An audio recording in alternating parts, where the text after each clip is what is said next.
can't breathe. I can't breathe. George Floyd's last words, but they didn't die with him. They're still being heard, echoing all across this nation. They speak to a nation where, too often, just the color of your skin puts your life at risk. They speak to a nation where more than 100,000 people have lost their lives to a virus and 40 million have filed for unemployment, with a disproportionate number of those deaths and job losses concentrated in black and brown communities. And they speak to a nation where every day millions of people, millions, not at the moment of losing their life, but in the course of living their life, are saying to themselves, I can't breathe. It's a wake-up call to our nation, in my view. It's for all of us, and I mean all of us.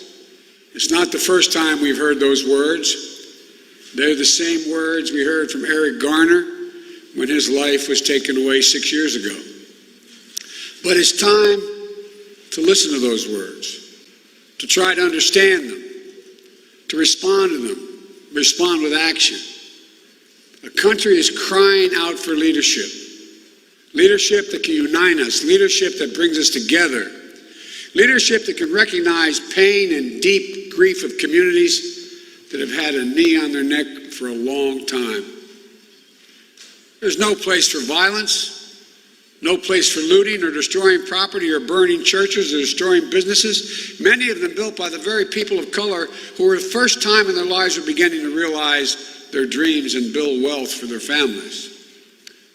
Nor is it acceptable for our police, sworn to protect and serve all people, to escalate tension, resort to excessive violence. We need to distinguish between legitimate peaceful protests and opportunistic violent destruction. We have to be vigilant about the violence that's being done by this incumbent president to our economy and to the pursuit of justice. When peaceful protesters dispersed in order for a president from the doorstep of the people's house, the White House, using tear gas and flash grenades in order to stage a photo op in one of the most historic churches in the country, or at least in Washington, D.C. We can be forgiven for believing the president is more interested in power than in principle, more interested in serving the passions of his base than the needs of the people in his care. For that's what the presidency is. The duty to care for all of us, not just those who vote for us, but all of us, not just our donors, but all of us. The president held up the Bible at St. John's Church yesterday. I just wish he opened it once in a while instead of brandishing it. If he opened it, he could have learned something. They're all called to love one another as we love ourselves. It's really hard work. But it's the work of America. Donald Trump isn't interested in doing that work. Instead, he's preening and sweeping away all the guardrails that have long protected our democracy, guardrails that have helped make possible this nation's path to a more perfect union, a union that constantly requires reform and rededication. And yes, the protest from voices that are mistreated, ignored, left out or left behind. But it is a union worth fighting for. And that's why I'm running for president. In addition to the Bible, the president might also want to open the U.S. Constitution once in a while. If he did, he'd find a thing called the First Amendment. And what it says in the beginning, it says, the right of the people peaceably to assemble and to petition their government for redress of grievances. That's kind of an essential notion built into this country. Mr. President, that's America. That's America. No horses rising up on their hind legs to push back peaceful protest. Not using the American military to move against the American people. This is a nation of values. Our freedom to speak is a cherished knowledge that lives inside every American almost from the time you're a kid. We're going to not allow any president to quiet our voice. We won't let those who see this as an opportunity to sow chaos throw up a smokescreen to distract us from the very real and legitimate grievances at the heart of these protests. We can't leave this moment. We can't leave this moment thinking that we can once again turn away and do nothing. We can't do that this time. We just can't. The moment has come for our nation to deal with systemic racism, to deal with the growing economic inequity that exists in our nation, to deal with the denial of the promise of this nation, made to so many. You know, I've said from the outset of this election that we're in the battle for the soul of this nation. And we are in the battle for the soul of this nation. What we believe, and maybe most importantly, who we want to be, it's all at stake. That's truer today than it's ever been, at least in my lifetime. And it's this urgency, it's in this urgency, we can find a path forward. You know, the history of this nation teaches us that in some of our darkest moments of despair, we've made some of our greatest progress. Some of our darkest moments. The 13th, 14th, 15th Amendments followed the Civil War. The greatest economic growth in world history grew out of the Great Depression. The Civil Rights Act of 1964 and the Voting Rights Act of 65 came in the tracks of Bull Connor's vicious dogs. To paraphrase Reverend Barber, it's the morning where we find hope. It's in the morning where we find hope when we mourn. But it's going to take more than talk. We've had talk before. We've had protests before. But we've got to now vow to make this at least an era of action and reverse the systemic racism with a long overdue concrete changes. The action will not be completed in the first 100 days of my presidency if I'm fortunate enough to be elected, or even in my entire term. It's going to take the work of a generation. But if this agenda will take time to complete, it should not wait for the first 100 days of my presidency to get started. A down payment on what is long overdue should come now, should come immediately. I call on the Congress to act this month on measures that will be the first step in this direction. Starting with real police reform, Congressman Jeffries has a bill to outlaw chokeholds. Congress should put it on the president's desk in the next few days. There are other measures to stop transferring weapons of war to police forces, improve oversight and accountability, to create a model use of force standard. That also should be made law this month. No more excuses, no delays. If Mitch McConnell can bring in the United States Senate to confirm Trump's unqualified judicial nominees who will run roughshod over our Constitution now, it's time to pass legislation that will give true meaning to our constitutional promise of equal protection under the law. Looking ahead in the first 100 days of my presidency, I've committed to creating a National Police Oversight Commission. I've long believed we need real community policing. We need each and every police department of the country to understand a comprehensive review of undertake a comprehensive review of their hiring, their training, their de-escalation. Some have already done it, some are in the process of doing it. The federal government should give the cities and states the tools and the resources they need to implement reforms. More police officers meet the higher standards of their profession. Most of them do it. All the more reason why bad cops should be dealt with severely and swiftly. We all need to take a hard look at the culture that allows for the senseless tragedies that keep happening. And we need to learn from the cities and the precincts that are getting it right.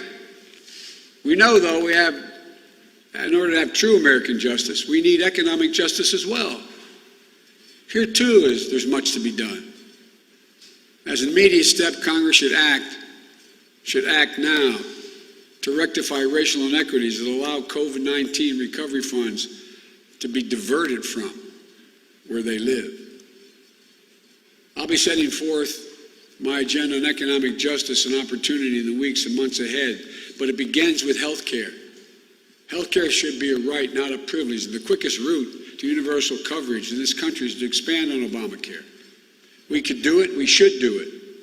But this president, even now, in the midst of a public health crisis with massive unemployment, wants to destroy it. He doesn't care how many millions of Americans will be hurt, because he's consumed with his blinding ego when it comes to Barack Obama, President Obama.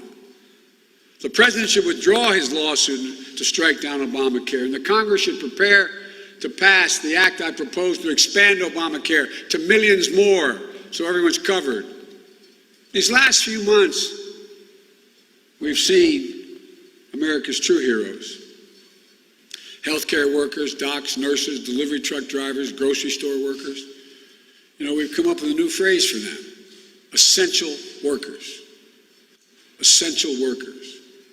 But we need to do more than praise them. We need to pay them. We need to pay them. Because if it weren't clear before, it's clear now. This country wasn't built by Wall Street bankers and CEOs. It was built by the great American middle class, which was built by unions and our essential workers.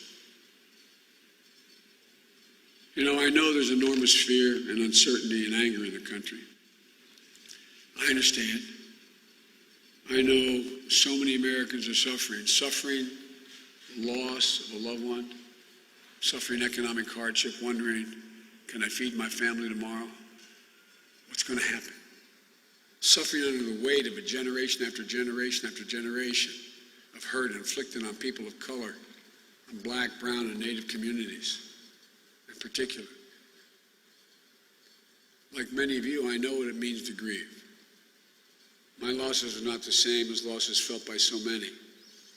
But I know what it feels like when you think you can't go on. I know what it means to have that black hole in your chest where your grief is being sucked into it. Just a few days ago marked the 5th anniversary of my son Bo's passing from cancer. And there's still moments when the pain is so great it feels no different than the day I sat in that bed as he passed away. But I also know that the best way to bear loss and pain is to turn it into that anger and anguish into purpose. And Americans know what our purpose is as a nation. It has to be guided. It has to be guided. It's guided us from the very beginning. It's been reported the day that President John F. Kennedy was assassinated, little Yolanda King came home from school in Atlanta and jumped in her daddy's arms and said, "Oh, Daddy," she said, "now we're never going to get our freedom." Her daddy was reassuring, strong, and brave. He said, "No, don't worry, baby. It's going to be okay. It's going to be all right." Amid the violence and fear, Dr. King, he persevered. He was driven by his dream of a nation where justice runs down like water and righteousness like a mighty stream. Then, in 1968, hate cut him down in Memphis.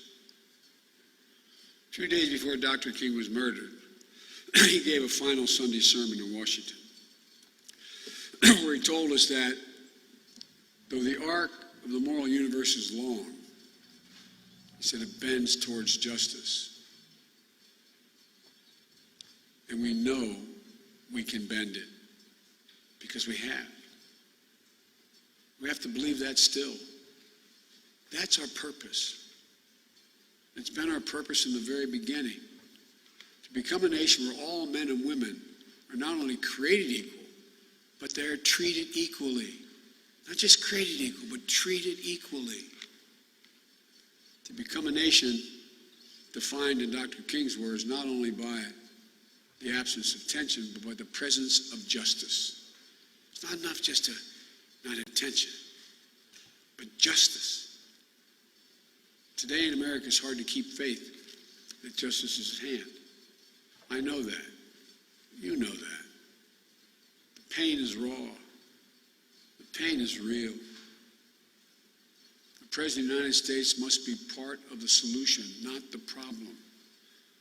But this president today is part of the problem and accelerates it. When he tweeted the words, "When the looting starts, the shooting starts," they weren't the words of a president. They were words of a racist Miami police chief in the 60s. When he tweeted that protesters, quote, would have been greeted with the most vicious dogs, when people would have been really hurt, end of quote. They weren't the words of a president. They were the kind of words Bull Connor would have used unleashing his dogs on innocent women and children. You know, the American story is a story about action and reaction. That's how history works. We can't be naive about it. I wish I could say that hate began with Donald Trump and will end with him. It didn't, and it won't. American history isn't a fairy tale with a guaranteed happy ending. The battle for the soul of this nation has been a constant push and pull for more than 240 years. A tug of war between the American ideal that we're all created equal and the harsh reality that racism has long torn us apart. The honest truth is that both elements are part of the American character. Both elements. At our best, the American ideal wins out. But it's never a rout. It's always a fight, and the battle is never fully won. But we can't ignore the truth that we're at our best when we open our hearts rather than clench our fists. Donald Trump has turned this country into a battlefield riven by old resentments and fresh fears. He thinks division helps him. His narcissism has become more important than the nation's well-being that he leads. I ask every American, I mean this in the bottom of my heart, I ask every American, look at where we are now and think anew. Is this who we are? Is this who we want to be? Is this who we want to pass on to our children and our grandchildren? Fear, anger, finger pointing, rather than the pursuit of happiness?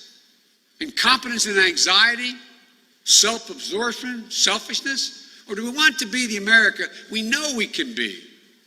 The America we know in our hearts we could be and should be. Look, I look at the presidency as a very big job, and nobody will get it right every time.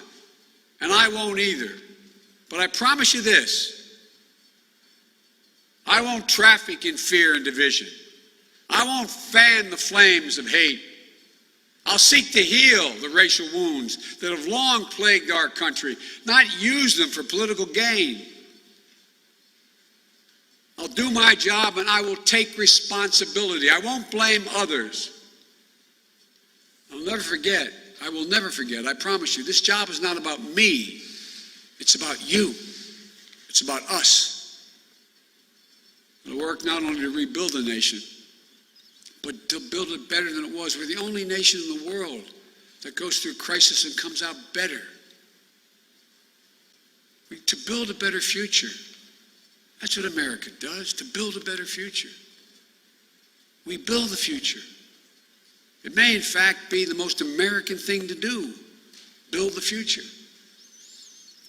We hunger for liberty, the way Harriet Tubman and Frederick Douglass did.